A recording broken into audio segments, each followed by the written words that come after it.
And away we go. It is the Holy Grail BCJ podcast right here on BearcatJournal.com.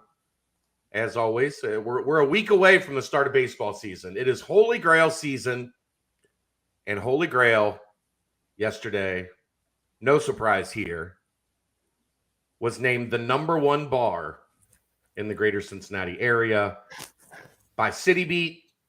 They joined one of our other proud sponsors, Galactic Fried Chicken, who was the #2 chicken and #2 chicken sandwich, as well as the #3 gluten-free menu in the city of Cincinnati. We only do it big here. Only great things with our sponsors here at BearcatJournal.com. I'm Chad Brendel. He's David Simone. Hi, Dave. How you doing, buddy? Hi. Did we win anything? No. Why not? I don't ever really try to get us nominated for anything. I'm kind of a let the work speak for itself guy, right? I know maybe some of our fans would nominate us. I don't know. But that's on them next year. If you want to see us nominated, nominate us. I'm not into the self-aggrandization or aggrandization or whatever, however the stupid word is. I'm just here to talk on the microphone and be pretty. Well, we can do one of those things. Let's get into it today. Spring practice rolls on the football side. The transfer portal picking up steam on the basketball side. I'll get into why. This is what I told you would kind of be how this plays out last week, and we're starting to see it over the past couple days, which is getting interesting on the transfer portal. So we'll get to that. I figured we'll take a look back to discuss recruiting rankings. We'll take a look, go back in the time hop. I don't want to say portal too much; it gets people excited these days. We'll time hop a little bit over the past 5 years, maybe even longer. We can go back farther than that, but looking at recruiting classes and what recruiting classes hit at the top, what recruiting classes hit towards the middle, or even some of the names that we will see called in what? We're 3 weeks away now, Dave? About 3.5 weeks away? Nope, exactly 4 weeks from 5 minutes ago. Okay.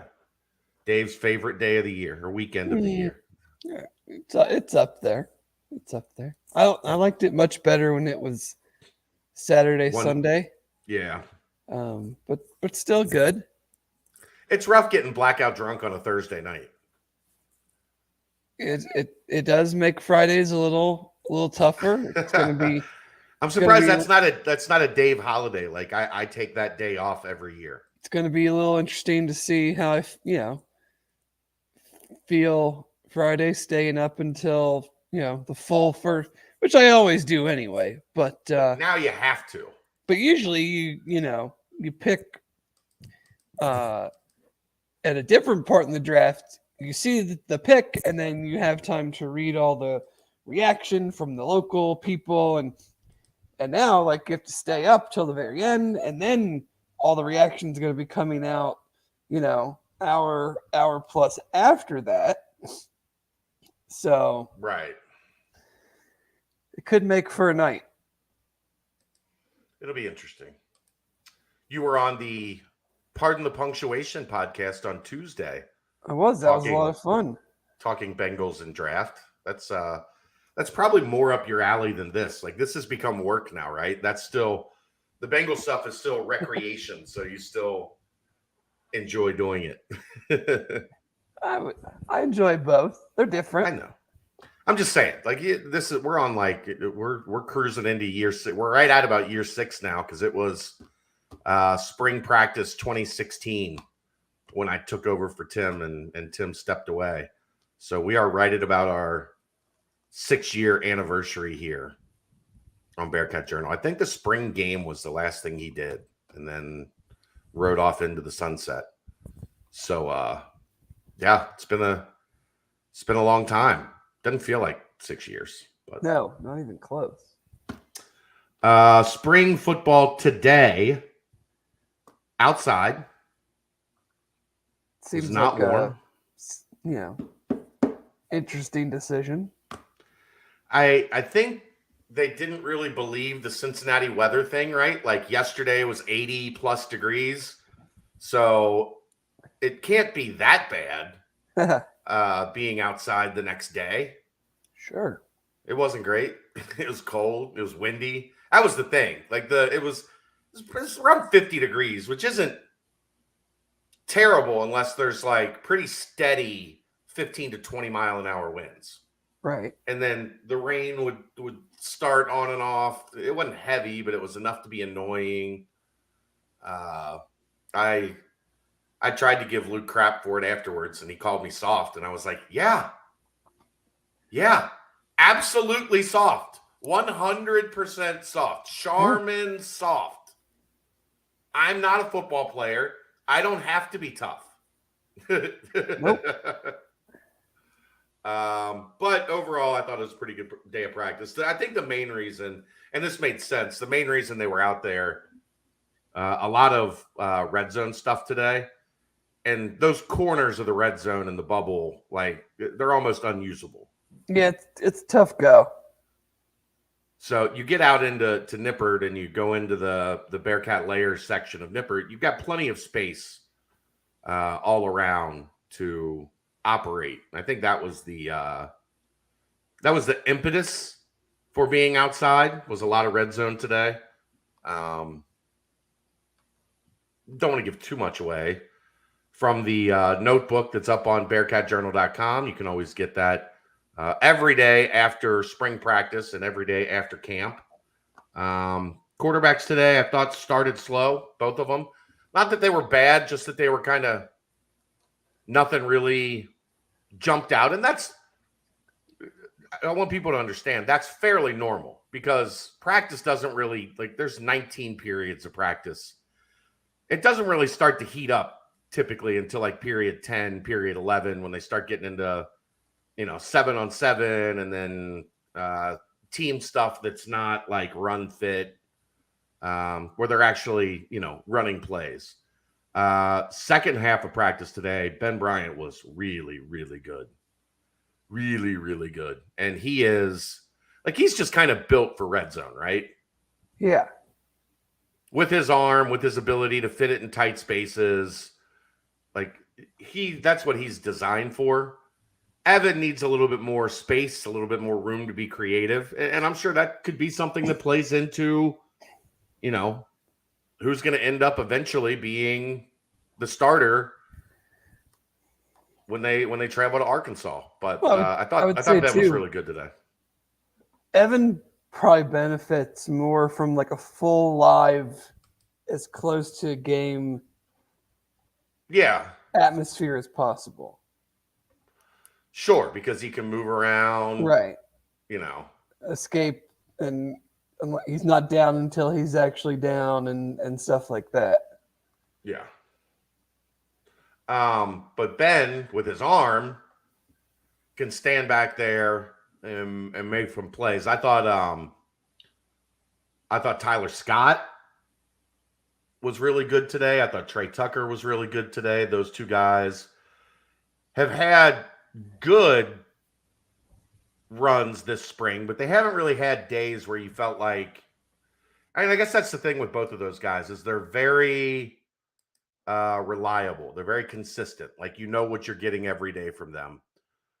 Today, I thought they broke a couple and looked really good, especially Tyler Scott coming over the middle.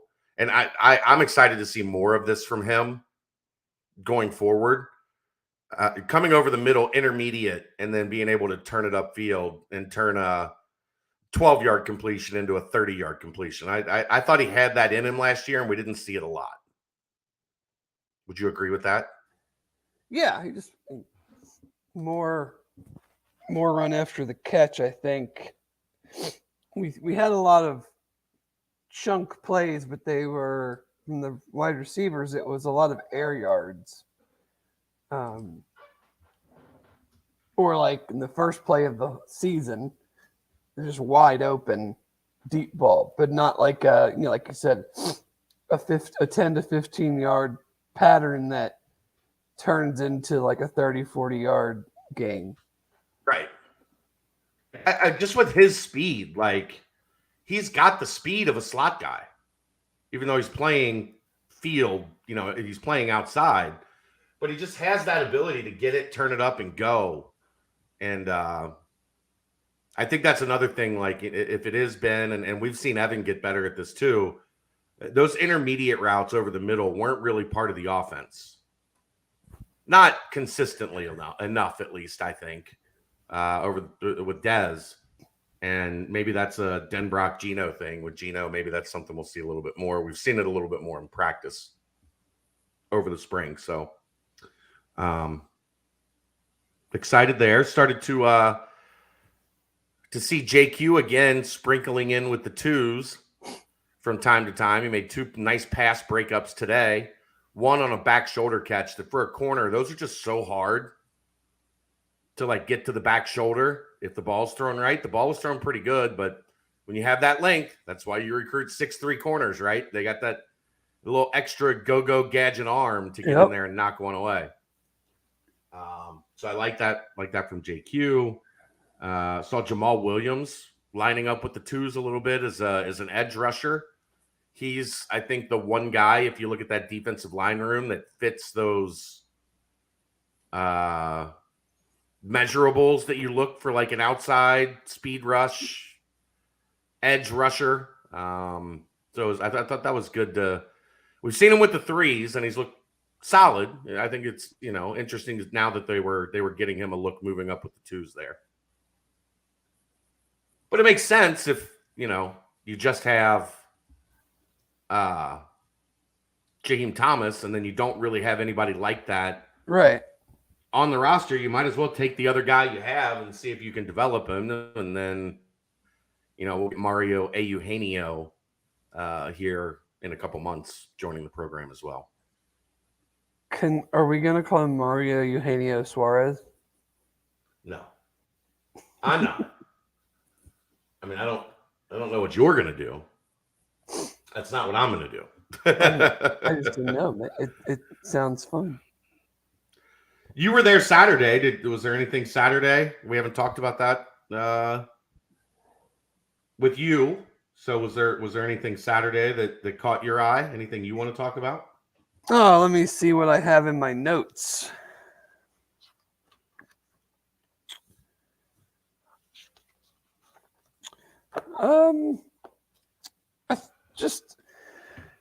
I thought on Saturday there were the running backs I thought were pretty good across the board.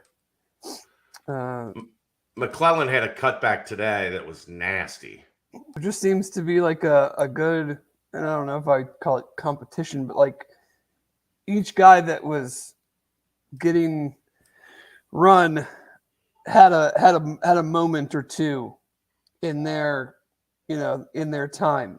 Ethan Wright had some nice runs. Chuck had a nice run. Miles Montgomery had a nice run, and then a nice catch where he got absolutely detonated by Demarion Smith. Demarion Smith, if he's coming, look out. Like he's trying to hit you. Like trying to hit you. Like it was right by us, and that was a big one. But no, I thought, and again, we've talked about it before. The run game is very hard to judge in these situations. Yes. But I like I'm not sure there's a Jerome Ford, Jared Dokes guy in the group, but I like the group as a whole. I think a lot of the guys complement each other. Fall practice will be interesting with the running backs. Obviously, Ryan Montgomery has been out for spring practice. I assume, maybe wrongly, that we will not see him this spring. Kind of doesn't seem, we're halfway through. Kind of doesn't feel like what's the point? He's done a little non-contact. Yeah, I like he think was if Saturday. He was in like full uniform, but he wasn't in for any of even in on. He's got a red jersey on, but he wasn't even in on right. any of the stuff, the live stuff. So at this point, it's kind of like if you haven't seen him by now, why bother? Yeah, you're probably not gonna. Um, I for some reason, I keep going back to like the South Florida game and the way Ethan Wright ran the ball. I feel like it's going to be hard to keep him off the field. But Ryan has certainly done a good job when he's been in there. It'll just be interesting how that all goes, because like I don't think any of them are really like the 20 to 25 carry guy, and I don't know if this offense is really the 20 to 25 carry guy offense anyway. But you don't want to spread it too thin. Running back is very much a rhythm thing, and lines block differently for certain running backs. Not good or bad, but it's just you have Mike Warren back there versus having Chuck back there. It's just a different tempo. It's a different thing. So you don't want to switch it up too much because you mess up the rhythm. But I like the group as a whole. I'm trying to think. It's been a minute since Saturday, but that's why you take good notes. Yeah, I thought Evan was good Saturday. Yeah, Evan was really good Saturday. Evan was good Saturday. Chris Scott was a notable on Saturday. I like him. He's just super physical. He's not going to beat you in any foot races, but it's going to be really hard for dudes to redirect him and to if you're gonna play him man, it's going to be hard to he's just too physical. He's not going to be jammed. He's not going to be redirected. He had some nice plays across the middle and had some of that run after catch, but he's obviously made his moments from a blocking standpoint. I don't think that's debatable. He's with Alec Pierce gone. I think he's hands down the best blocking receiver on the team, which is going to get him. Wyatt Fisher's right up. I'd put Wyatt Fisher right up there with him. Right, but But Wyatt Fisher, when he's in, he's in to block. That's. But I'm also saying of the scholarship, ones and twos types guys. Wyatt's kind of he's been with the twos a lot. Yeah, he's not playing over these guys. He has for 2 years. Okay. They used him last year in a ton of blocking situations, where they knew he was going to need to block. So I think it's fair of me to say, of the wide receivers, he should be mentioned when we're talking about the guys that are used to block. That's fine. I think Chris Scott's better. Okay. I think Chris Scott definitely gives you more reason to put him on the field because he's more than just a guy that's going to come in and block downfield for you. I think he's worked on it seems like he's worked on his route running. Yeah. He's got I think he's got a little more, and this happens as you get older and you develop. From a speed standpoint, I'm not sure he's not, like I said, but he does have a little bit more suddenness in him. He seemed like he was a little quicker off the line. He's gotten a lot bigger too. Yeah. He can definitely be oh man. He kind of reminds me of is Alex Chisholm.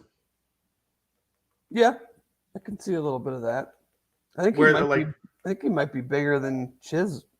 He might be. I just mean in style of play. Yeah, he's definitely going to be a more of a possession type guy. There's certain routes you're going to run with him. I think it'd be a really good, like Chiz was with that group, a really nice compliment and can take advantage of his matchups. I'm not sure he's ever going to be the focal point of the wide receiver room, but he's a guy that I think they can depend on going forward, which is important when you have a couple guys that you really like, but you still need to see more from, an expanded role from Jaden Thompson. We're not sure what Nick Mardner is. We have a good idea of what Tyler Scott and Trey Tucker are, but like, who is that? Where are those next group of guys? Like, how many? You're not going through the season with 3-4 wide receivers. Yeah, but it's also tough. Like, the problem is they got too many to get on the field. Right. Well, that's to say, who can you count on though? Like, somebody has to separate and be dependable. Like, you like a lot of guys, but who's gonna show that they can be put on the field in big spots if someone's hurt? Someone gets hurt. Whatever later in the season, stuff like that. But I think you might be going back to. I mean, not at the upper echelon talent that we saw. What was it? 2015, 2014. Yeah, like with Chris and Max and Prism and Shaq. Where there were 6 of them that were, Mikhail, Johnny Holton. Yeah. You're getting back to like, you've got between Tyler Scott, Jaden Thompson, Trey Tucker, Will Pauling, Chris Scott, Nick Mardner, Drew Donnelly has been solid this spring now that he's back after an ankle sprain. Blue Smith, say what you will, Blue Smith has had a solid spring. I mean, you're looking 6, 7, 8 guys that. Yeah, I just temper my expectations with receivers until I see them be able to get open in games against. Be dependable, be where they're supposed to be, catch the ball. Like, I know that sounds like a very silly thing to say, but very true. If you can't be where you're supposed to be, it's hard to get. It's hard to complete the play, make the catch, and get open. Like obviously anybody that's been around the program for any extended period of time knows that we've been excited about receivers before, and then we've gone and watched them play, and like, these dudes can't get open. Right. So I like the room, but there's several guys in the room that we either don't know about, because we just haven't seen it, like a Drew Donnelly, like a Will Pauling, or haven't been consistent, and so need to take that next step, whether it's like in Blue's case, being available. You're right. Being able to get on the field on game day, always important.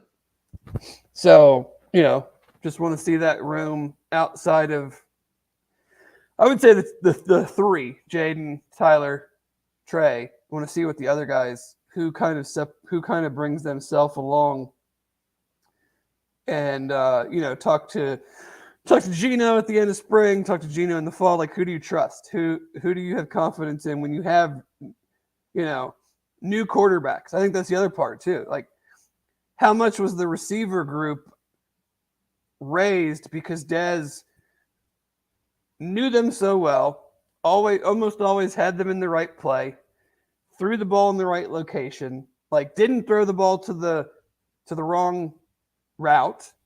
So like I'm not going to call Ben a new quarterback, but you have quarterbacks that are far less experienced. And so, what does that do to the wide receivers? Sure. And then how many balls go to the tight ends? Because you got 3 of them. I would think a lot, regardless of who the quarterback is. You have 3 of them. 2 of them that we already know are really good, and another one that has a chance to be really good, and a 4th one that we'll see. He had been out with a hamstring through the first half of spring practice, but Peyton Singletary the past 2 days has also made a couple plays where you're like, oh yeah, kind of. I didn't forget about him, but he hasn't been out here, so hasn't really been like, top of mind. And he's a guy that splits out like Wiley and could be used kind of in the slot and as a bigger pass catching option. So you've got a loaded tight end room to work with as well. I thought Peyton showed some nice athletic ability in a few of the chances that he got last year. I think he's definitely more of your detached, I guess. I don't know if I'd go as far to say the K for the way they use it, but more of like an F move tight end. Yeah. Bootlegs, nakeds with drags across the field, like in space, running away from defenders, stuff like that. I think is where he could maximize his ability. Yeah. Offensive line's been pretty solid. Did you notice any offensive line, defensive line stuff on Saturday while you were there? That one, it's hard for you because you're not there a lot. Like that's something you kind of deep dive on. It's not something you just when you're there once a week. Like, oh, I'm spending these 2 hours watching the big. Well, it's tough because you have no barometer. What am I measuring it against? Right. And it's tough because certain situations make it tough to judge. Was that a sack? Was that what exactly happened? They're big. They are big. I did notice Jamal Williams a little bit on Saturday. He's got some twitch to him. He's got twitchy, as they would say. He's got the length. I think he's got the get off. It's just a experience thing. It's maybe he doesn't even know what he doesn't know because what are his moves? He's not going to have counter moves at this point. Is he just trying to beat you with pure speed around the edge? Maje used a lot of speed around the edge, but then I would call his other kind of he did translate speed to power well, even at his weight. A lot of two hands right to the chest. Yeah. To kind of knock a lineman off balance and then go one way or the other. But JQ too and Isaiah Cox jump out from a size standpoint. I'd seen JQ a couple times, but it's still I tried to take a picture before the play started and wasn't able to because I was right on the line of scrimmage and they were playing press and he was up against whatever receiver it was, and he just looks huge. Mm-hmm. and it's just hilarious. The dude's an early enrollee and he's 6'3". He's Sauce's size, 6'3", 190. Yeah, Sauce's size now. Right. It's 6'3", 193 is I think where he's at specifically. Here, I've got my we'll see what they list him at 6'3", 198. He's up above 190. I mean, I have my little roster here, but yeah. Yeah. So, but yeah, what's up, Michael? How you doing, buddy? It's just damn, dude is big. He is well put together. Let's just say that for somebody that should still be going to prom. Should still be going to prom. I thought talking offensive line, I feel like James Tunstall has had a good. I can just tell he's had a good offseason with Brady. He looks. His body composition is different. He's gained weight, but he just looks much better. Yeah. How's Kelly doing? Okay. She started her new treatment today. Bit of a rough day. She was there for, I think, 7 hours. And then she went out to start the car and the car wouldn't start, Dave. Oh. And then, so my dad went up there because my dad lives not close, but he lives in Covington. So he can get Christ a lot quicker than me where she was. And then the car started when my dad got there. So Hey, at least it started. I bought my dad and stepmom dinner for, helping out. Yeah. I don't know, you guys. We've only got 17. Numbers are a little low today. I'm disappointed in you guys. Where's Pick it everybody up. at? Everybody's tired like me. I'm with you. I'm not exactly full of energy tonight. I was up a lot last night with the windstorm. Mm-hmm. Was out 1 o'clock in the morning. Garbage can blew over. Our power went out at 12:45. Was outside. Luckily, I only had to wrangle up one garbage bag and no actual garbage. That's good. And it wasn't raining yet. So I definitely lucked out. But yeah, you have to run out there. I'm a light sleeper anyway, so I hear the wind in the house, and then Rachel's like, she wakes up for something. She's like, I just heard the garbage knock over, so I'm out there at 1, and then it's not like you just wake up, go to the bathroom, go back to bed. Like you just woke up, put clothes on, ran outside, did all that. So it's not like you fall right back asleep. Well, in our 70-pound lab boxer mix is the biggest like scaredy cat on the planet. So the wind had him like at the door whining and crying and wanting into the bedroom with us. Yeah. And then when he sleeps, he has to sleep connected to both of us. So he lays across. I'm sure that's not warm. The middle of the. Well, no, it's not that it's not warm. It's just uncomfortable because you like. Well, yeah, but it's probably a hot box too. Yeah, it's not great. So yeah, I slept like crap last night, and then got up and got ready to go, and next thing you know, they tell me it's at Nippert, so I had to prepare to be outside for 3 hours. It was awesome. Loved it. Not complaining. I did it for you guys. Committed to the job, man.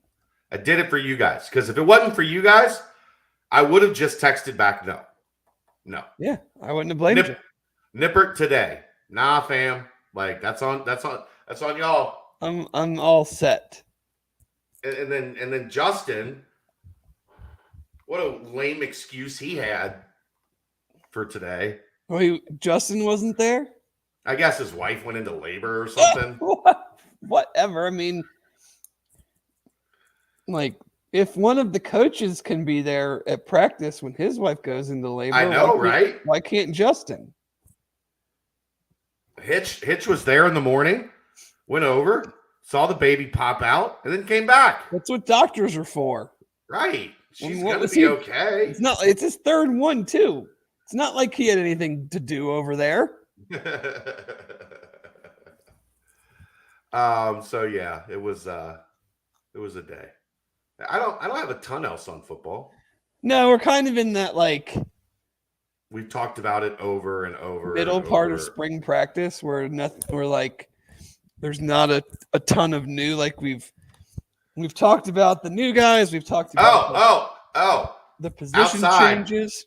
Outside, cold day, Kerry Combs sweatpants and a long sleeve shirt. That is the upset of the day. I mean, I asked him. I said, Kerry, were your shorts in the laundry? Or he said, I went to the NFL and it made me soft. I mean, like, he has a reputation to uphold. I know. Fick was out there in shorts. Hitchler was out there in shorts.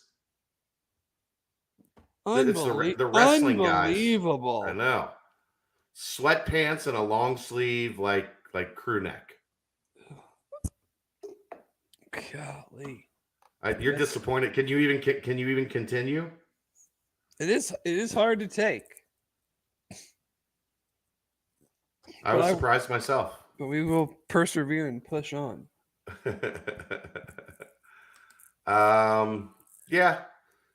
That's about all I got. Mick will have all your recruiting information continuing throughout the week, so keep an eye on that as he catches up with kids that visit. Rohan Davey committing Sunday at noon. I would keep an eye on that one. I think the Bearcats are in a good place there. So I would keep an eye on that one. Trying to think if there's anything other football stuff. I don't have anything else in my notes that I wanted to get to. There was an article on The Athletic today talking about the Big 12 expansion. Do tell. I did not get to see that.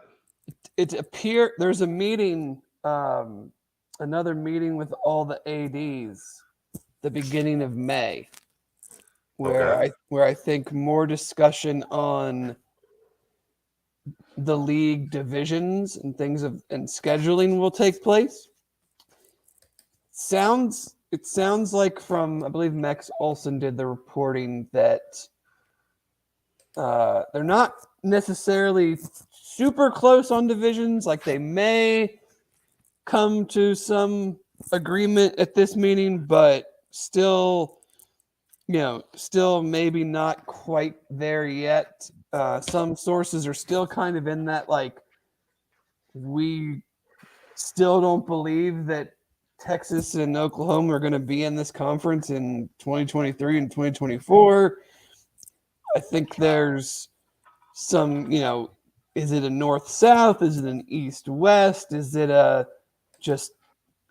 let's just try to make it make sense? Like, Kansas State, Iowa State in the same division, not putting West Virginia and BYU in the same division, making sure everybody gets a trip to Florida and Texas.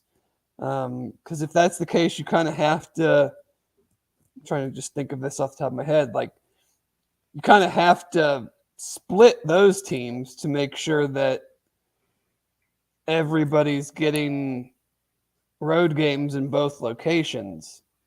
But it does sound like, not official, but it seems like the consensus is leaning towards a 9-game conference schedule. Yeah, I mean, that they're already doing it. Like, I would Right. have a hard time seeing them go back from that. Yeah. I think there is conversation of no divisions, but I think that is definitely, which is what I would want personally. Same. I would prefer no divisions. But I think that is of a distant third behind some sort of east-west, north-south format. What do you do with Texas and Oklahoma type thing? But yes, I'm a no divisions person. But whatever. I just don't know. I don't know. I prefer no divisions. We've seen the divisions thing. It just keeps you away from too many teams for too long, I think. Well, my thing is that element of it, like, as a Tennessee fan, now that you have a bloated SEC, like, Tennessee goes to Texas A&M once every 8 years. Right.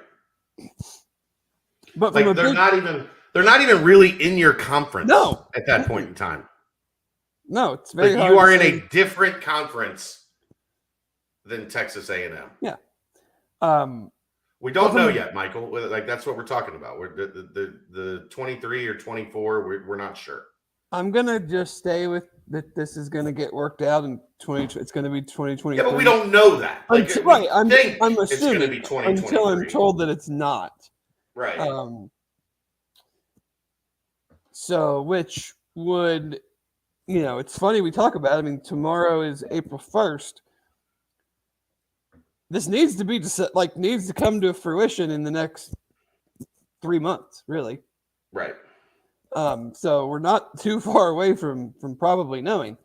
But for me, in the way that the Big 12 is, in that, we're all very excited. Our UC's stepping up in class, but it's still, there's going to be a wide gap between the SEC and the Big 10 from a dollar standpoint, and then the other 3 conferences.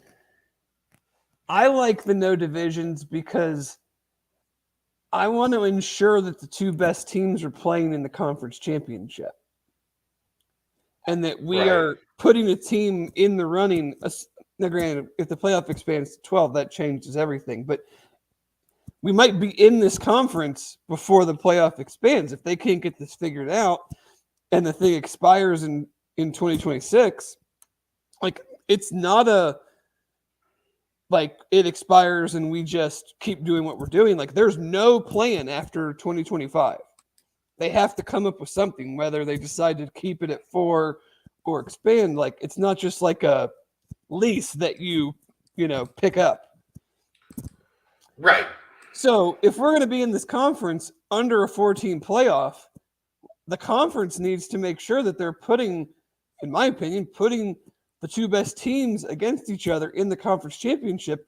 And you don't have some 2-loss team in the East playing another 2-loss team in the West that neither of them have a shot to get in, or you have an undefeated team playing a 3-loss team that you need to have your two best teams so that you can hopefully say, like, our conference championship champion is deserving of being in the playoff. Right.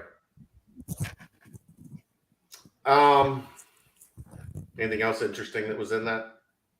I don't think so. It's a good read. They did a fan survey. A lot of it was based off of a kind of a fan survey as well.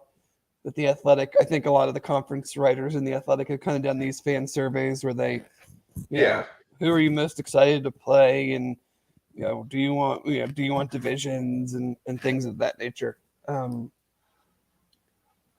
just speaking. I'm just excited about. It's just such a good. It's not going to be great, but like there's going to be years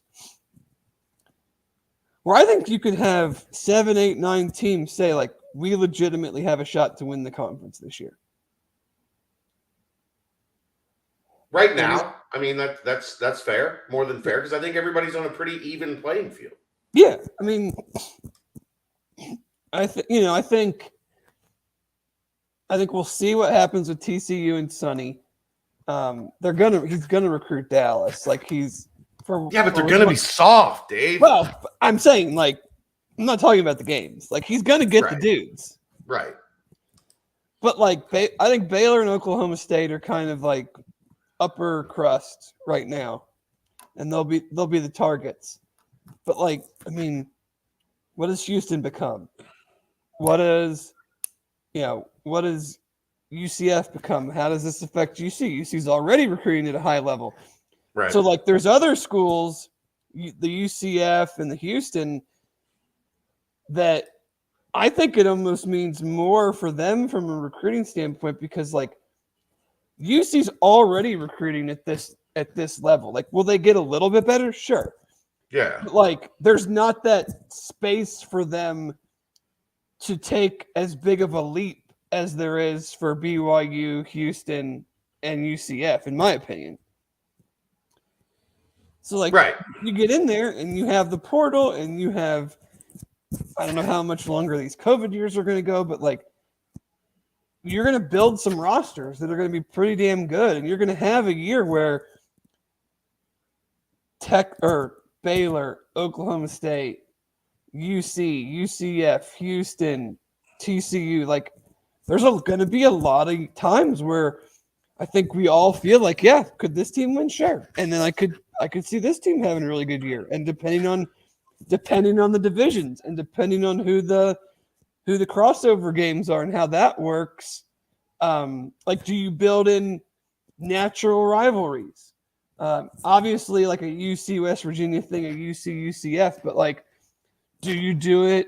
I mean, with 12, it's a little bit different. Like, the SEC has those 2 games that you always play from the other division. Like, how does that work? Like, who are you paired up with, and how does that affect your likelihood of winning the conference? Like, it's just nice to be in like and people can say what they want about, well, it's not the same because Texas. I don't care. Like, it's just nice to be in like a damn football league where even at Kansas, that they're not that good, like everybody gives a shit. And that's, I think we've talked about that before. that to me is what makes these conferences and makes these games exciting, and why people love college football is, yes, you might be having a down year and your stadium might not be sold out, but it's not like going to Tulane or SMU when they're even having a good year and there's nobody there. Right. There's And 14,000 people there. Playing in an NFL stadium in Tampa where nobody gives a rip. And then you turn around, you go to Tulsa, on a Friday night in November when there's 542 people there. Like, it's a totally different atmosphere, different experience. And I think that's the part that people will probably be the most excited about, outside of, we want to win, but like, you want to see these teams come to your city. You want to travel to these college towns that care about football. Like, even in a rebuilding year, say UC has a rebuilding year in a couple years, you're still going to be excited when UCF or Houston or Baylor or whoever comes to Nipper, because it's still going to be a whole lot better than a rebuilding year with Navy and Right. Temple and stuff like that. All right, let's timestamp that as football talk. I don't want to get fully away from football yet because I want to get to Dave's specialty here, which is a little draft conversation. But that is the timestamp brought to you by our good friends at Urban Artifact. Aaron, what do you got tonight? I have the cranberry grape fruit tart seltzer by Urban Artifact. And you don't like cranberry or grape. I don't. It's growing on me. So it's like normally you The first sip I said thumbs down. I'm on the third. I've had, I don't know, I guess 3 drinks of it now, and it's not so bad. See, I don't know that I'd go back and buy this one in particular, but that's not a knock on Urban Artifact. I don't like cranberry or grape. But what you had Tuesday night or Monday night, you loved. The lemon lime tart. Still have the empty right here. Are you saving it? No, I just hadn't opened the garbage can. That's also right within arm's length. It's just one where I have to reach over and put my foot out to actually. Did you put them all up on a shelf like you're in college? No. In your dorm room? Well, I mean, I have. Are you building a pyramid? I have a locker room back here, so it's fine. Are you building an urban? You got what, 32? I had 32 of them, so you're building an Urban Artifact pyramid until I can talk them into sending me some more. We'll see. And Dave, we gotta go meet up with Scotty because he wants... let me know when this tour is. Maybe we'll try to set up Saturday after practice. I'm out this week. I thought you were in for practice this week. I might be in for practice. I'm not in for after practice. Bye, Aaron. Okay, well that's you gotta get the thing up, Aaron. Yeah, where's the logo? There we go. Oh, now it's going. And now it's back. Urban Artifact, proud sponsor of the timestamps. Aaron, see if they won anything in City Beat. I didn't see the City. I don't know if they were nominated for anything or not. No more home slates like 2022. Woof. Yeah. Not great. Indiana. Yeah, but he means in comp. We were talking about conference. Yeah. And then far better than the AAC, where it's how many teams suck. Also, typically true. And maybe my favorite comment of the day, Dave. I like your guys' knowledge. Best content ever. Well, at least someone thinks that. Thank you. Aaron has a voice that's always 2 beers away from drunk voice guy. Have you ever been around when he's reached drunk voice guy? Ooh. He did, that was an accident one night. He wasn't planning on the nightcap. We've since adjusted, and now we do the nightcap before he records PTP because that's his night to have fun. Yeah, and have some drinks and podcast. And doing a show after that wasn't good for Aaron. Doing a show after going to I don't know. I don't know if it's normally like this, but it felt like we had a lot of commenters Tuesday night. No, the comment sections have been getting pretty solid, like on all three shows. The fan interaction is growing, David. Love it. So I want to get to the draft here for a little bit, Dave. We are always down. We are starting to see a trend. I think I've seen it from enough guys right now, Dave, that I feel comfortable calling it a trend. Okay, what is this trend? Des Ridder, QB1. Austin Gale did it. Anthony Thresh or whatever. Tresh did it. Michael Lombardi did it. There's a lot of people starting to like wake up to Des. And maybe if they don't even have him as QB1, they're starting to get a little bit more on board instead of thinking of him as like, I think we went into this and a lot of people thought of Des as like QB4, QB5, right? I think the consensus, I don't want to say consensus, because I think this quarterback group as a whole is all over the board. Sure. No doubt about that. I don't think, if we're just being honest here, I would not draft any of them in the first round. But that's not how it works. Exactly. That is not how it works. So you have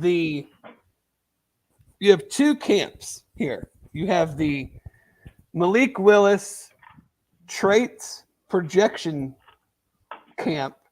Yes. And then you have the Kenny Pickett, Des Ridder, high floor camp.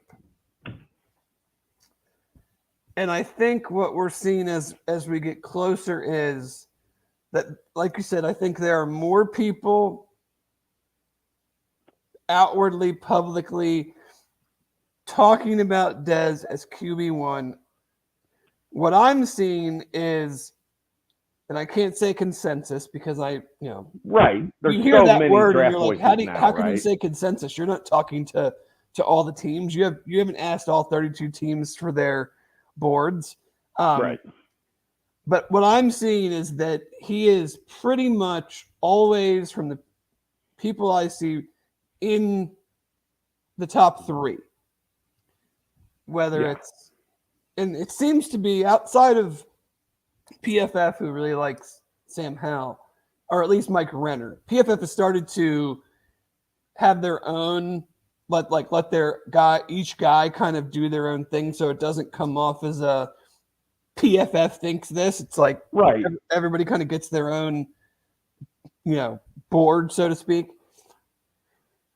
I think he's pretty safely I don't even know if I want to say that, but it just feels like he's in that top three grouping of quarterbacks. And then there's Matt Corral, Sam Howell, Carson Strong, Bailey Zappi type group, which puts him. This is not going to make people happy, Dave. I'm told he's meeting with the Steelers next week. Well, that's not surprising. I know. The Steelers are meeting with everybody, though. Yeah. But I get the sense there seems to be a connection between Dez and Tomlin. I would put Dez in the Saints and Dez in the Falcons over Dez in the Steelers. I also heard the Falcons have basically said we don't even need Dez to come for a visit. We've done all of our work on him. We've met with him. He's answered questions. We know exactly what we feel of Desmond. He's kind of like the Tyler Eifert of this draft, in the sense of he's an incredibly clean prospect to evaluate. Yes. You can have differing opinions on his tape and his accuracy and things like that, but in all of the stuff that you want to do and learn about someone leading up to the draft process, I remember with the Bengals when they drafted Eifert, it kind of came off the radar because they didn't meet with him, they didn't use a top visit. They did, but they met with him at the Senior Bowl. They met with him at the Combine. Right? And he was just incredibly clean. There wasn't an injury history at the time. There wasn't any thing in his past. You didn't have to dig on, was he a shithead? You didn't have to dig on, like, what kind of teammate is he? You didn't have to find out if we take this guy in the first round, does he love football? Is that too big of a moment for him? So, like, I feel like from that standpoint, Dez is, like, incredibly clean. And he's been in the spotlight enough. He was at the Senior Bowl. He was at the Combine. Like, you don't have to bring him in and do this, like, 4-hour whiteboard session like you probably have to do with Malik Willis. Not saying Malik Willis isn't intelligent, but, like, he ain't running an NFL offense ever. Like, you got to have. Right, that's what I wanted to ask you. You have How to much get an does idea it really if he help knows what Dez? he's doing. How much does it help Dez that pretty much everything that Cincinnati runs is NFL concept? Incredibly. Is NFL, like, it helps him greatly because someone might say we are confident that he can pick what we do up very quickly because he's run a lot of it already. And if he needs to play now, there will be growing pains, but he will understand what we're asking him to do. Right.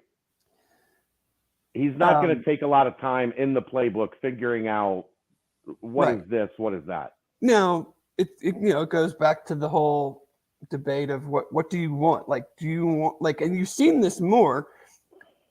You've seen more of the last few years. I was listening to a PFF podcast actually today that brought this point up about Malik Willis is like the ascension of guys like a Lamar Jackson, like a Josh Allen, even a Patrick Mahomes have given teams more, energy, so to speak, to say, like, let's shoot for the moon, where 5 years ago, Malik Willis is not getting drafted in the first round. Right. Because they're worried about the time it's going to take and all of that, where teams were more willing at that point to take the high floor guy who maybe didn't have the potential because he wasn't the athlete or didn't have the arm strength, things like that, but they were just scared to totally whiff. And now teams aren't scared anymore. Right. You're hearing discussion that Malik Willis might go number 2. So that element of it hurts Dez a little bit, but you're always going to have teams that I don't want to say want the safe bet, but they don't know what they're getting. They don't want the variance, right? They don't want this guy might be, and I actually talked about this with someone on text the other day that, covers the league. He's like, Malik Willis could be great, or Malik Willis could be the same guy in 3 years. Yeah. And then you're getting fired because, you drafted a guy on traits and potential that didn't meet his potential. Right. And I think Josh Allen helps Malik Willis out because usually previous it was you can't really improve accuracy. And Josh Allen has proven but Josh Allen might also be a one of one. Right. He could be the outlier. And are you going to draft a guy in the top 10 based on the one guy that was drafted in the top 10 that considerably improved his accuracy? But, bringing it back to Dez, I just think, like, I'm not saying I would be surprised if he didn't go in round 1, but there does seem to be, like, Atlanta would obviously have to either love him at 8, which I just can't see because their roster is just so bad that they need blue chip players, not a new quarterback. That doesn't help them get really better now, and it doesn't really help them get better in the future because you draft Dez at 8 and you have Mariota, like, well, okay, so next year you're going to put Dez out there with still no good players around him. Right. So I think the Saints like him, the Steelers like him, and then I think the Falcons like him. I think the Colts could be a place for him.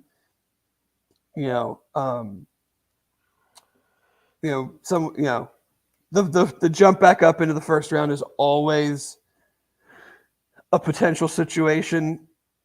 I think, he would benefit from Malik Willis going too, big time.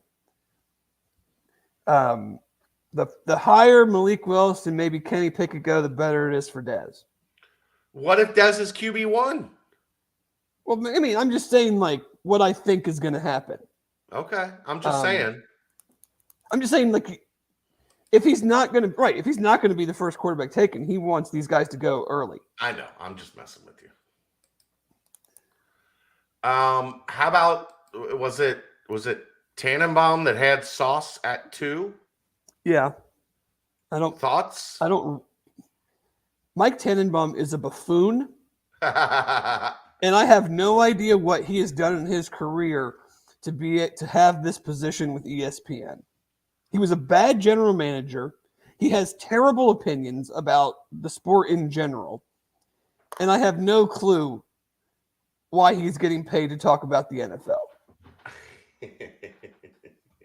That said, that would be great. That said, that would be great if Sauce went 2 to Detroit.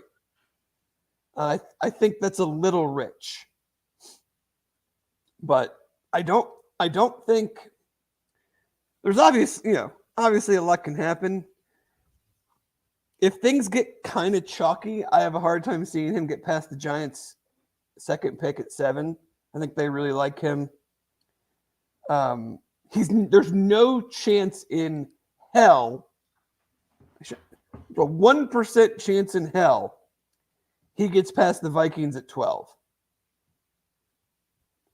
Yeah, I think that's probably. I can't, if he doesn't go in the top 10, something wild has to happen for the Redskins and then the Vikings to both pass on him. Or trades. I should say Commanders. Yeah, or trades. Right, that's what I mean. If those two teams are picking at 11 and 12, and he's still there, I can't imagine that he's not either one of their picks. Right. But I like him with, things have to go right, obviously, but I like him with the Jets at 4, not the Giants at 5, but the Giants at 7. I could see him in Seattle at 9, the Jets at 10, Washington 11, Minnesota 12. You don't think 2? I don't think 2. I think 2. They're praying that the Jaguars. It's Detroit. They're praying that the Jaguars do something silly and or not silly, but don't take Aiden Hutchinson. The Lions will take him in a second. And then I think they're trying to trade down or take another edge guy. It's Detroit. Yeah. From Detroit. Oh, sure. He's kind of a legend in Detroit circles already. Oh, the storylines are fantastic. I haven't seen like that. Mike Tannenbaum saying that he's literally the first person I've seen. I know. I'm just And piecing it together. And that scares me because I don't think Mike knows anything. Any other draft stuff you see related that you've picked up on this week? No, I think I did see someone did a mock where they had the Bengals taking Kobe in the second and Myjai in the third. I think that was like a USA Today thing or whatever. I thought that was just kind of like, interesting, funny. Yeah. Considering how highly they valued UC players in the past. Yeah. Sarcasm. That's a pretty worn out trope, though. I know, but they still. Who's the last Bearcat they drafted? Kevin Huber? Who's the last one that they should have drafted? I don't know. There's been, probably 15, 20 of them drafted in more than that in 10 years. Well, it doesn't mean that they've been in the right spot to take them. You would think somewhere along the line they would value one of them. Why? They've drafted as many Ohio State players in that time as they have UC.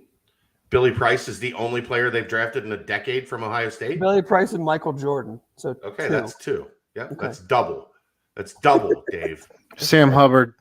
Oh, 3. But he went- Triple. but he's from Cincinnati, so it doesn't count. No, it counts. That's triple, Dave. Triple. Yeah, well, The you number go of back Bearcats and they've you taken go up since and 2008. you go back and look at all the drafts and tell me what UC player should have gone.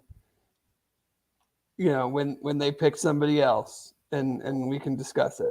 I don't care, so I will not be doing that. I don't really either. I just like having fun with it. All right. That is the NFL Draft Talk timestamp. Brought to you by our good friends at Urban Artifact. I forgot last time we were talking about other stuff, and I forgot I've got a read that I have to do for Urban Artifact, Dave. Aaron, did you get like a variety pack? What did they Yes. send you? They sent me like 7 different flavors. Some were 4-packs, some were 6-packs. That's what we've got. That's what we've got coming our way, Dave. We just have to get there. Are they all 12 ounces? Are there any tall boys? No, they're all 12 ounces. There's no tall boys. Any Urban Artifact ice? No 40s. No. What are you doing? They're all fruit beers, man. Every one of them is a fruit beer. They can't be ices? No, that's not a thing in the fruit beer community. No, Oh, okay. It is a thing in like the Natty Light community. I'm well aware of that. I've spent some time in that community. Oh, We've Aaron all- drinks Natterdays on the regular. Man, they're my jam. Hey, I will not say anything bad about a Natter Day. I have also had quite a few in my day. To answer your question from earlier, Chad, the third best local tap room, according to the readers of, or at least the people who voted for City Beat magazine, Let's go. Urban Artifact. Who beat them out? Who do we Tr- need to write bad reviews on Yelp about? Mad Tree and Rheingeist. Good luck writing a bad review about either of them. I could write one. I won't throw stones. One of those, not a fan of. The other one, big fan of. Okay. So we've got a number one. We've got number one bar in the city, Holy Grail. We've got number 2 chicken sandwich, Galactic Fried Chicken. Number 3 tap room, Urban Artifact. Who beat out Galactic? Eagle. The Eagle. Oh, Coming for that ass, Eagle. Watch your back. Coming for you. But we only deal with greatness here at Bearcat Journal. as a short, chubby man, can I say that I would rather have a tour of Galactic Fried Chicken than Urban Artifact? We could do both. Can we do them back to back? We can. Yeah, we can do whatever the hell you want. Perfect. Do we go get chicken first? So we got some food in our belly when we do Urban Artifact, or do we Urban Artifact first and then go get some food in our belly? I don't know. That's kind of do you fill up on one and then not be able to drink the other, or do you fill up on the drinks and you got no room for the eats? You can drink at Galactic Fried Chicken. Or do you have... We need to get Urban Artifact into Galactic Fried Chicken. That's right. There you go. That's what we need to do. Maybe Shane should go with you for the tour. Maybe. We need to get some Urban Artifact in Galactic Fried Chicken. Anyway. I'm a fried chicken junkie. Well, how have you not been to Galactic if you're a fried chicken junkie? Because it's not close to where I live. It's not that far. It's downtown. Don't you work down that way? No, I work in my kitchen. Oh. Okay. Anyhow, this timestamp is brought to you by Urban Artifact, Cincinnati's home for tart beer and seltzer, made exclusively with real fruit. Swing by Urban Artifact's Northside Tap Room. Mention Bearcat Journal. Get $2 off a flight of 4 tasters. I have been there though. We did a couple pre-COVID. We did like one of those beer bus tours, and one of the stops was Urban Artifact, and it is a very cool, very awesome location that everyone should go check out. Number 3 tap room in the city. And there's a lot of tap rooms in this city. There is. The chicken parm is still in development. I've been stupid busy with everything here lately, so we haven't really had time to develop the chicken parm. We got a 1-point game, Dave. A minute left in the NIT. So exciting. Man, the excitement is palatable. Palpable, palatable. Whatever. Who gives a rip? Basketball transfer portal. We're getting there. I think things are being narrowed down some. And then, we'll hopefully get to maybe some visits and get to some decisions in the transfer portal. Just not there yet. It's a long process being scrunched into a very short time period. So you have to let things play out, right? If you want things to happen quick, I'll say this. If you want things to happen quick, the only way things happen quick is if you're recruiting guys that you know, guys that played for you at your previous stop, or guys that were very likely going to play for you at your previous stop. That's how you attack the transfer portal and get things done in a week or two. If you want an actual recruitment, that takes a little bit more than 4 or 5 days. Even if, as I've said, a lot of the stuff that happens in the transfer portal is already, pretty far down the runway by the time a kid gets into the transfer portal. That's not always the case. Right. But on the kids that are worth a shit, right? Like the kids that get tossed into the transfer portal, they weren't thinking they were going into the transfer portal. They're not 70% of the way down the runway because they weren't expecting to be taking a flight. No, they don't have a list of schools on the ready because they weren't planning on having to have one. They were planning on being in their living room, not on a plane. So every situation is different. But of the guys that are going to be desirable, or at least most desirable, they have a lot of the foundation work done before they are in the portal. And I know people get mad at me for saying this. Patience. I guess it's being worked on. And I'm, you and I, when we're in the situations that we're in, we obviously know things that we can't say, for various reasons. Right. It's not always because we just have been told not to say it. You don't want to do things to the coaching staff, but you also don't want to necessarily put things out there that harm the kid. But I could be and so my opinion is probably a little, I'm not sure if I'll say jaded, but it's from a different perspective in that, could we just put out a bunch of names? I mean, maybe. I could put out every name. That would have to be okay. But that would also have to be okay with Wes. Yeah, but I mean, I could just regurgitate on the front page. Right. Here's the tweet from such and such that said Cincinnati's been in contact with this. But kid. no, going even deeper than that. Not even just taking what someone else has said. You could say yeah, I can verify that. They've had a conversation with this person. But I guess to me, do we want info for just the sake of info, or do we want info that we feel good about, being more than just a cursory conversation? Right. Do you just want names because you just want names and you want to go look at highlights and you want to see how they rank on some metrics website? Or do you want names that yeah, this dude is legit. They are battling a couple other schools, battling.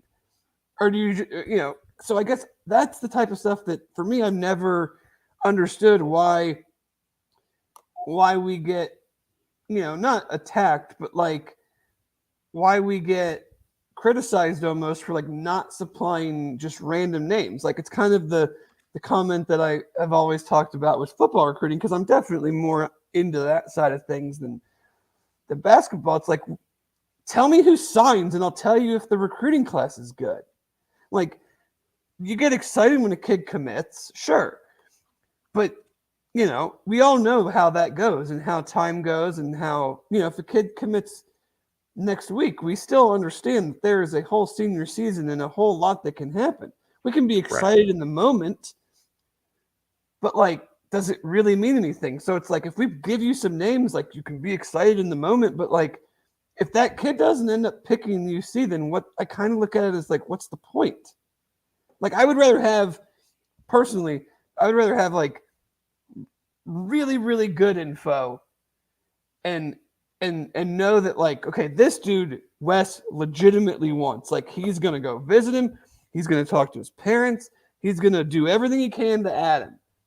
Not just, oh, Wes called this guy because he had a relationship in the past and then they talked and it's not going to work out for whatever reason. Like, that information doesn't really do anything for me. Right.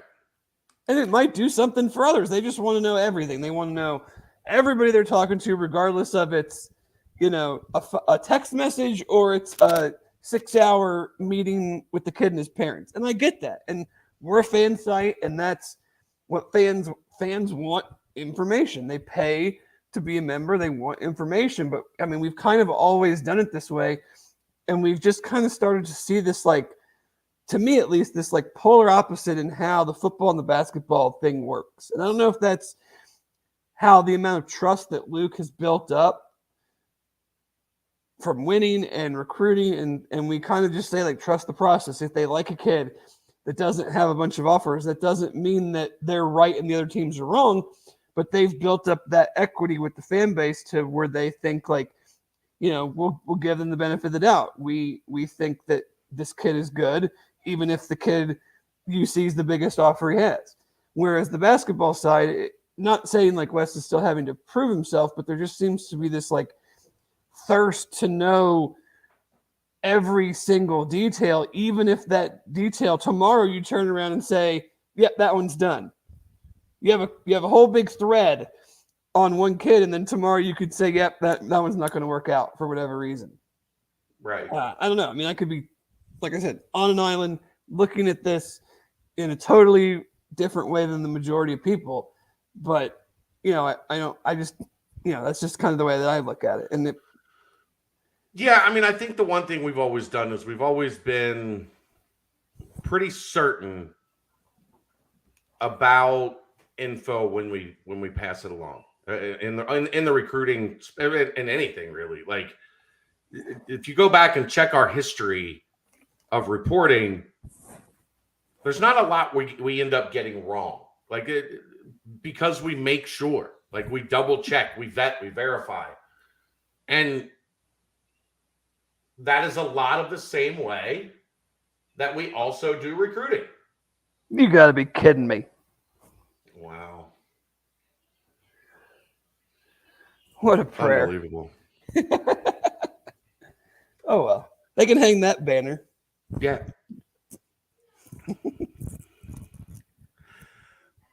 But it's strategic by us, because that's like, we don't want to spend a lot of time chasing ghosts, right? And when you spend a lot of time chasing ghosts, you end up posting a lot of stuff that's not real.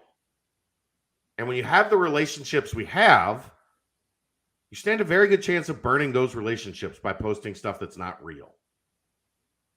We like to instead rely on those relationships and post stuff that is real. And right now, I don't think the guy running the show wants a whole lot out there. I think they want to work. That's the other thing is, like, yes, we have a membership, but like, the info has to come from somewhere. And if the people that supply the info don't want it public until a certain time, you kind of have to go off of what they're saying because we wouldn't have a site if we weren't getting the info from somebody. Right. So although the members want the info, we can't just be like throwing anything out there because then the info is going to dry up. Yep. And there's a lot of sites out there that do things the way that they do things. And then the fans are going to go, "Where's the info?" And we're going to say, "Well, you guys asked for it and we gave it to you." And then the sources don't want to give it to us anymore because maybe it burns them on a kid or something happens. You never know. Correct. I would just say like, too, if things are still like not, and I'm not saying every position is full and we have a total understanding of like the roster composition and everything, but like if we're a month from now and this is still going on, I think it's more than fair to have questions about like, were we targeting the right players? And if we were targeting the right players, like what happened, things like that. But like right now, I feel like it's kind of, a little bit of consternation for no reason. Yeah, other than I want info and I want it now. T-Win. Hi, T-Win. Boomer. Says, we have crazy fans who keep on pestering for information like crack addicts. They need their crack. Answer. Rick James. Cocaine is a hell of a drug. I get it. Like, I do get it. I understand. Oh, for sure. Like, we haven't been able to, for the most part, really put anything out there. Right. And as soon as we can, inactivity. We will. I just don't, I hope that inactivity on our part is not construed as inactivity on their part. Right. Because that's certainly not the case. But like we Right. said earlier, like,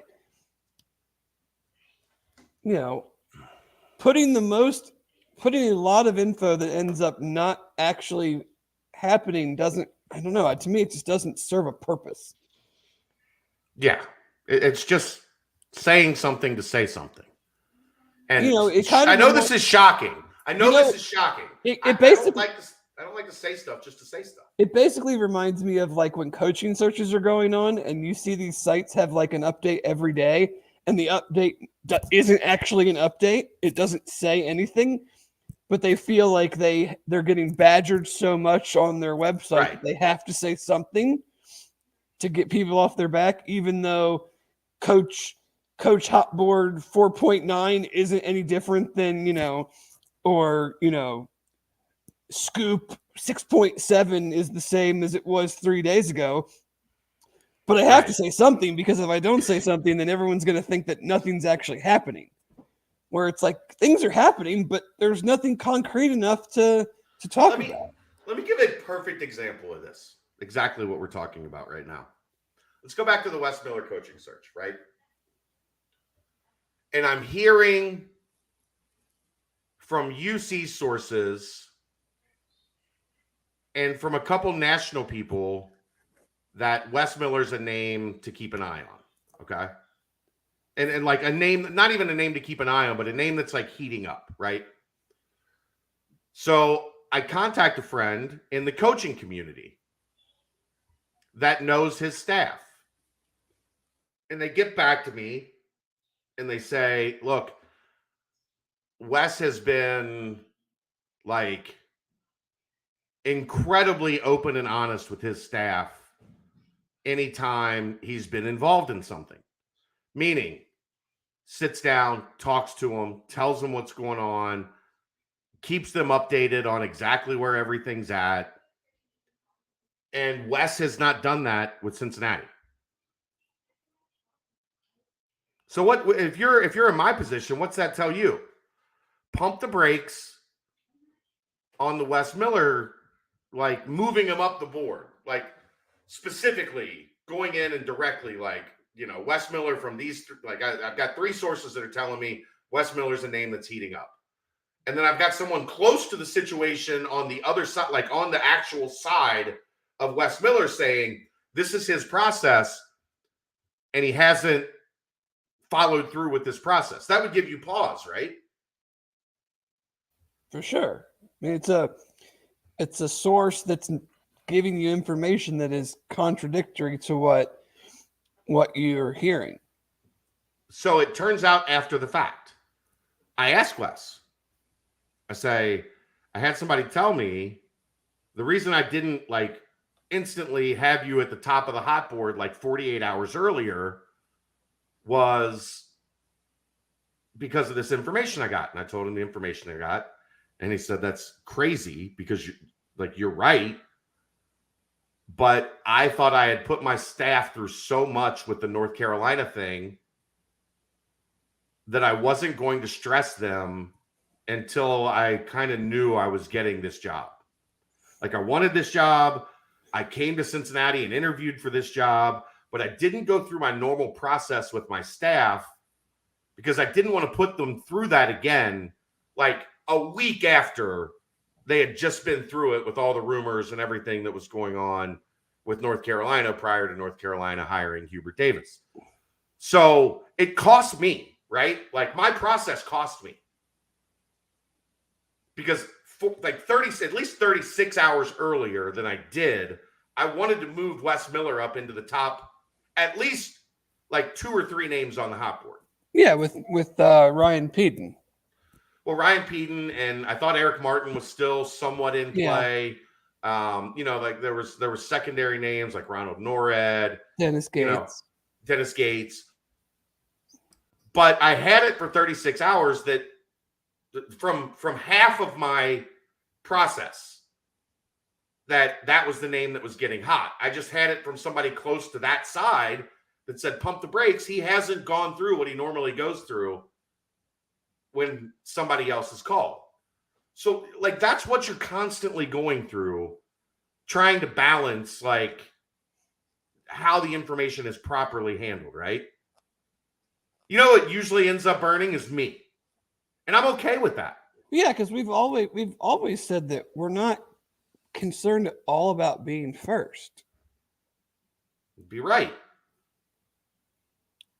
No one remembers, in my opinion, no one remembers who was first. They remember when you're wrong.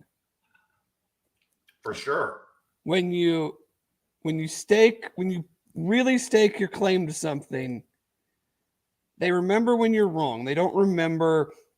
No one remembers, who had Luke Fickell turning down whatever school Michigan first. State. They remember the Michigan State people basically saying this is a done deal.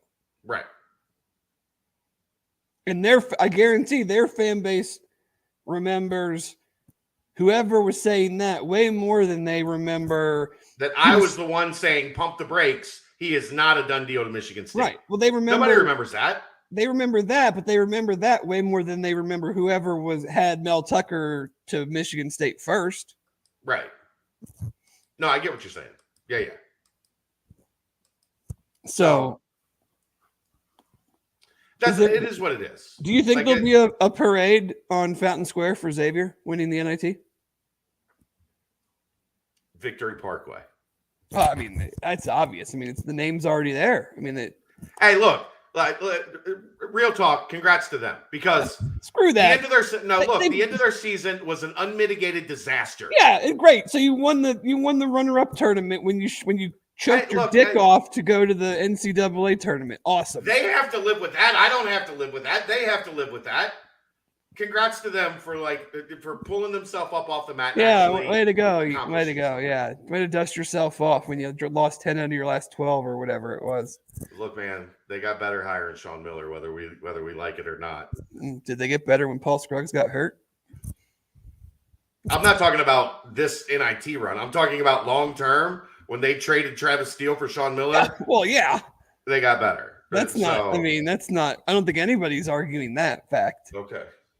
I just, I'm not being nice to them by any stretch of the imagination. I'm just No, saying, they definitely upgraded. You did see Travis Steele is a Red Hawk now, right? Yeah. Good What luck to kind him. Really moving up there. What kind of transactions you can make happen to Oxford? So I don't know. You got anything else, Dave? No, I mean I think what I mean we should start to see some movement. I would guess at least on a player or two in the next week or two. I would say in the next week or so. I think that we're getting to a point, as I put on the board tonight, Wes has been on the road meeting with players and actively recruiting for the better part of a week and a half to 2 weeks. So I just think it's getting to a point where we'll start to see some action.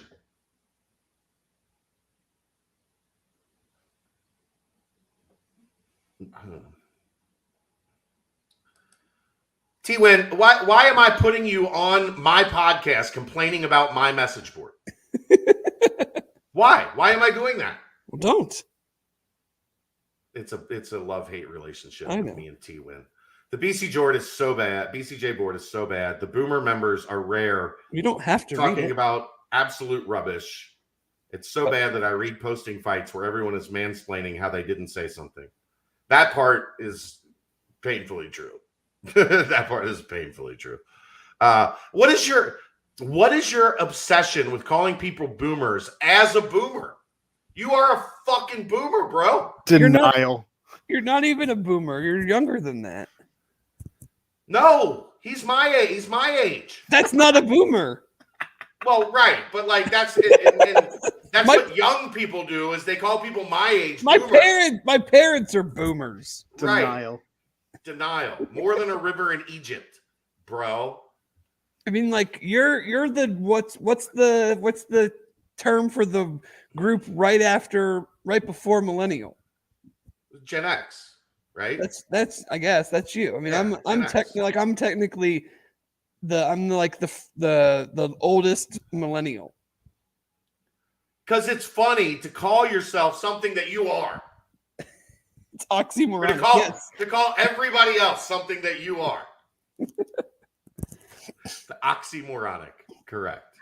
But yeah, I mean, I would think, main targets have been identified. Main targets are being heavily recruited. We'll just, you never know. I think we're getting to the main target point. I think a lot of this was like, let's whittle down our options and figure out what main targets look like out of our options. Well, and that's the other thing too, is like you might have main targets, but is that reciprocated?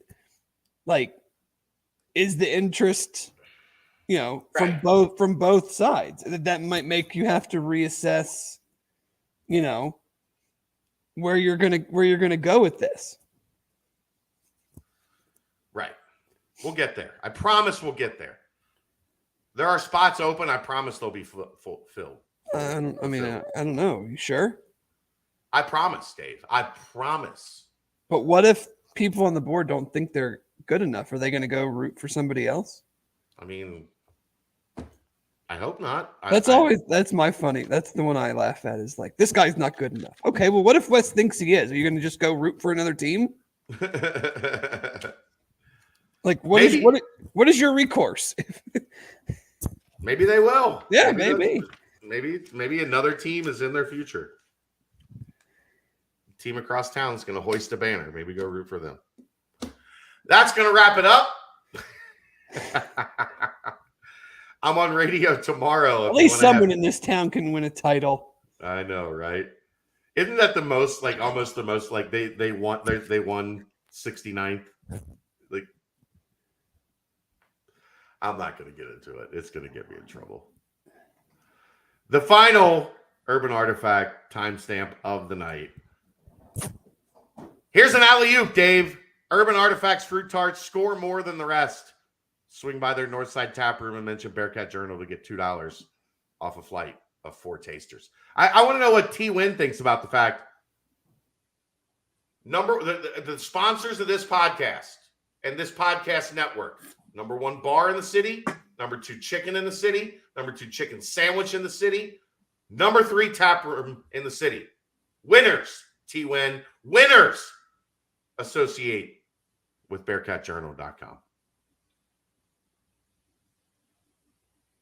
Does the banner say best team that blew a chance at making the tourney? Ooh. That's going to wrap it up for this week. He's Dave Simone.